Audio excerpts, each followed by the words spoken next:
नमस्कार दोस्तों, एक बहुत ही बड़ी अपडेट निकल के सामने आ रही है रेलवे रिक्वायरमेंट बोर्ड की तरफ से।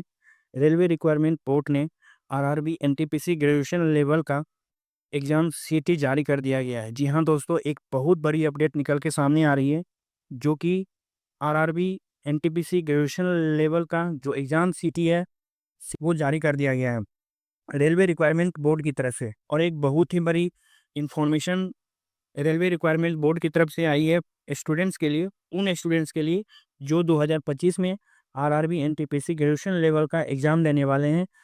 जिन स्टूडेंट का 5 और 6 को एग्ज़ाम होने वाला है, उन स्टूडेंट के लिए ये वीडियो बहुत ही महत्वपूर्ण होने वाला है। तो बने रहें लास्ट तक इस वीडियो में। तो चलिए स्टार्ट करते हैं। आरआरबी रिक्वायरमेंट बोर्ड की तरफ से आप लोगों का आरआरबी एनटीपीसी ग्रेजुएशन लेवल का इंटीमेशन लेटर जारी कर दिया गया है। और ये एग्ज़ाम सीटी स्लिप का जो डाउनलोड लिंक है वो एक्टिवेट हो चुका है। आरआरबी एनटीपीसी ग्रेजुएट लेवल का जो भी अभ्यर्थी हैं, जिनका भी जिनका भी 5 और 6 जून को एग्ज़ाम होने वाला है, उनका सीटी इंटीमेशन स्लिप डाउनलोड लिंक इस वीडियो के डिस्क्रिप्शन में आपको दे दूंगा। वहाँ से आप लोग डायरेक्ट सीटी इंटीमेशन स्लिप डाउनलोड कर सकते हैं। चलिए एक इन्फॉर्मेशन और आ रही है रेलवे रिक्वायरमेंट बोर्ड की तरफ से, जो कि उन सभी अभ्यर्थियों के लिए महत्वपूर्ण होने वाली है जो आरआरबी एनटीपीसी ग्रेजुएट लेवल का एग्ज़ाम देने वाले हैं। रेलवे ने किन किन बातों को स्टूडेंट्स को ध्यान में रखते हुए एग्ज़ाम हॉल में जाने से पहले स्टूडेंट्स को किन किन बातों को ध्यान रखना चाहिए, वो भी आप लोगों को जारी कर दिया गया है एक लेटर के माध्यम से। तो चलिए आज हम आपको उस लेटर के माध्यम से बता दे रहे हैं कि एग्ज़ाम हॉल में जाने से पहले स्टूडेंट को किन-किन बातों का ध्यान रखना चाहिए। ये रहा दोस्तों आप लोग का आरआरबी एनटीपीसी का लेटर, जो कि रेलवे भर्ती बोर्ड की तरफ से जारी किया गया है। आज इस लेटर के माध्यम से पॉइंट बाय पॉइंट समझते हैं कि रेलवे रिक्वायरमेंट बोर्ड की तरफ से क्या कुछ कहा गया है। तो सबसे पहले 1 नंबर में देखेंगे तो यहाँ पे ये आरआरबी ग्रेजुएट लेवल के लिए आपका लेटर जारी किया गया है, जो कि 5 जून से 23 जून 2025 तक एग्ज़ाम चलेगा। टोटल 15 दिन एग्ज़ाम चलेंगे, ठीक है? तो 2 नंबर में बोला गया है, परीक्षा शहर तिथि देखने और एससी/एसटी अभ्यर्थियों के लिए यात्रा प्राधिकार डाउनलोड करने के लिए लिंक लिंक जारी कर दिया गया है आरआरबी के आधिकारिक वेबसाइट पर। परीक्षा के तिथि से 10 दिन पहले लाइव कर दिया जाएगा इस इंटीमेशन स्लिप लेटर को। नेक्स्ट है 3 नंबर, ई कॉल पत्रों की डाउनलोडिंग परीक्षा शहर और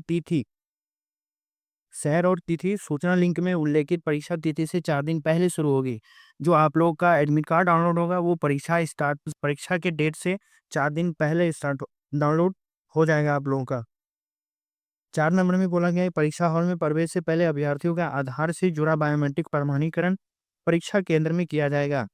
यानी जो आपका आधार बायोमेट्रिक से जुड़ा इन्फॉर्मेशन है वो आपका परीक्षा केंद्र यानी एग्जामिनेशन सेंटर पे किया जाएगा। अभ्यर्थियों को अपना मूल आधार या ई सत्यापित आधार का प्रिंट आउट लाना आवश्यक है। ध्यान रहे कि आधार कार्ड ओरिजिनल होना चाहिए या फिर ई सत्यापित आधार का प्रिंट आउट होना चाहिए, फोटोकॉपी मान्य नहीं होगा। अभ्यर्थियों को परामर्श दिया जाता है कि यदि उन्हें पहले से आधार सत्यापन किया है तो वे इस वेबसाइट पर यानी www.rrbapply.gov.in पर जाके क्रेडेंशियल के साथ लॉगिन कर आधार का सत्यापन के माध्यम से अपनी पहचान प्रमाणित कर लें, ताकि वे परीक्षा केंद्र में आसानी से प्रवेश कर सकें। अगर जिन स्टूडेंट का आधार वेरिफिकेशन नहीं हुआ है तो आप इस वेबसाइट पे जाकर के आधार वेरिफिकेशन करवा लेंगे, ताकि आपको एग्जामिनेशन सेंटर पे एग्ज़ाम देने के टाइम कोई दिक्कत ना आए, ठीक है? नेक्स्ट है आपका 5 नंबर, सभी अभ्यर्थियों से, जिनमें वे अभ्यर्थी भी शामिल हैं जिन्होंने आवेदन जमा करने के दौरान अपने आधार का सत्यापन कराया है, अनुरोध है कि वे अपने हित में यह सुनिश्चित कर लें कि परीक्षा के केंद्र पर आने से पहले उनका आधार यूआईडीएआई प्रणाली में अनलॉक स्थिति में रहे। आप सभी अपने अभ्यर्थी यूआईडीएआई वेबसाइट पे जाकर के ये चेक कर लेंगे कि आपका आधार लॉक तो नहीं है। अगर है तो उसको अनलॉक कर लेंगे, नहीं तो आपको एग्जामिनेशन सेंटर पे दिक्कत होगी। ये आरआरबी के लेटर में साफ साफ लिख दिया गया है कि आप लोग आधार अपना अनलॉक करके ही जाएंगे, ताकि परीक्षा के दिन असुविधाओं से बचा जा सके तथा पंजीकरण और परीक्षा समर्थी प्रक्रियाओं में सुविधा हो। ठीक है, तो यहाँ पे ये भी लिखा हुआ है, अपने आधार को अनलॉक स्थिति में रखते हैं तो परीक्षा सेंटर पे आपको दिक्कत का सामना करना पड़ सकता है। अगर आप लोग का आधार अनलॉक है तो आप लोग को एग्जामिनेशन सेंटर पे कोई दिक्कत नहीं होगी। ठीक है, ये आपके आरआरबी के लेटर में साफ साफ जाहिर किया हुआ है। नेक्स्ट है 6 नंबर। 6 नंबर में बताया गया कि अभ्यर्थियों को परामर्श दिया जाता है कि वे भर्ती प्रक्रिया के बारे में नवीनतम अपडेट के लिए केवल आरआरबी की आधिकारिक वेबसाइट को ही देखें। कृपया अप्रमाणित स्रोतों से गुमराह न हो। आरआरबी रेलवे रिक्वायरमेंट बोर्ड ने ये भी बोला है कि जो भी एग्जामिनेशन से रिलेटेड अपडेट होंगे वो केवल आरआरबी की आधिकारिक वेबसाइट पे ही जाके देखें और अन्य अप्रमाणित स्रोतों से गुमराह ना हो। अगर कोई वेबसाइट पे आपको फेक न्यूज़ देखने को मिलता है कि आरआरबी के एग्ज़ाम में कोई चेंजिंग आ गया हो या फिर कोई अन्य तरह की कोई प्रॉब्लम, कोई समस्या आ गई हो, तो आप उसको प्रमाणित करने के लिए आरआरबी की जो आधिकारिक वेबसाइट है, वहाँ पे जाकर के देख सकते हैं कि आरआरबी के एग्ज़ाम में या फिर रेलवे एनटीपीसी ग्रेजुएट लेवल के एग्ज़ाम में क्या चेंजिंग आई है, क्या डेट एक्सटेंड हुआ है या फिर और कुछ भी जानकारी आपको आरआरबी की आधिकारिक वेबसाइट पर ही देखनी है। ठीक है?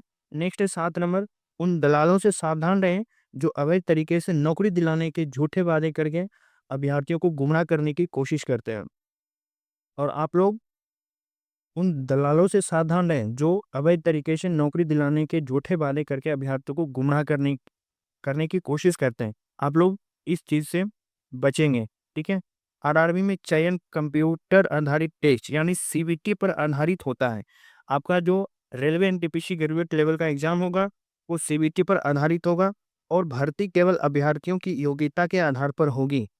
यानी आपका जो कट ऑफ मार्क्स होगा उसके आधार पर अभ्यर्थियों की योग्यता पर भर्ती की जाएगी। ये आपके रेलवे रिक्वायरमेंट बोर्ड के लेटर में साफ साफ जाहिर किया हुआ है। तो आप लोग इन सभी बातों का ध्यान रखेंगे जो इस लेटर में दिया गया है। ठीक है, खास करके आप लोग अपना आधार अनलॉक करके ही जाएंगे, नहीं तो आपको एग्जामिनेशन सेंटर पर दिक्कत का सामना करना पड़ सकता है और आपकी एग्जामिनेशन हॉल में दिक्कत भी आ सकती है। इसलिए और ये ध्यान दें कि आप अपना मूल आधार कार्ड ही लेकर के जाएं।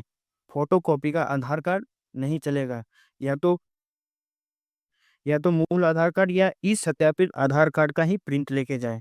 ठीक है, तो आई होप ठीक है, एग्जाम से सेंटर पे जाने से पहले आप लोग को किन किन बातों का ध्यान रखना है वो आप लोग को इस लेटर के माध्यम से क्लियर हो गया होगा। ठीक है, अगर फिर भी कोई क्वेश्चन, कोई क्वेरी, कोई समस्या हो आती है तो आप लोग कमेंट करके पूछ सकते हैं। ठीक है, थैंक यू।